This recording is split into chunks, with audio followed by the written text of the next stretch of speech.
Season సమీపిస్తున్న సమయంలో local వ్యవసాయ శాఖ మరియు లోకల్ పోలీస్ అధికారులు, ఏసీపీ గారు అందరూ ఆర్మూర్ ప్రాంతంలో ఉన్నటువంటి విత్తన షాపులను ఇన్స్పెక్ట్ చేయడం జరిగింది.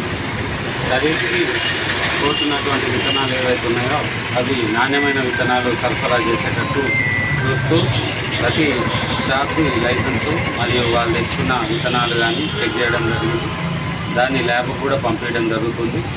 అందరూ నాణ్యమైన విత్తనాలనే తీసుకోవాలని వ్యవసాయ శాఖ ద్వారా కోవడం జరుగుతుంది. రైతులు తప్పనిసరిగా బిల్లు తీసుకొని వాళ్ళ ఫోన్ నెంబర్ కూడా షాప్లో నమోదు చేయించుకోవాల్సిందిగా వ్యవసాయ శాఖ తరఫున కోవడం జరుగుతుంది.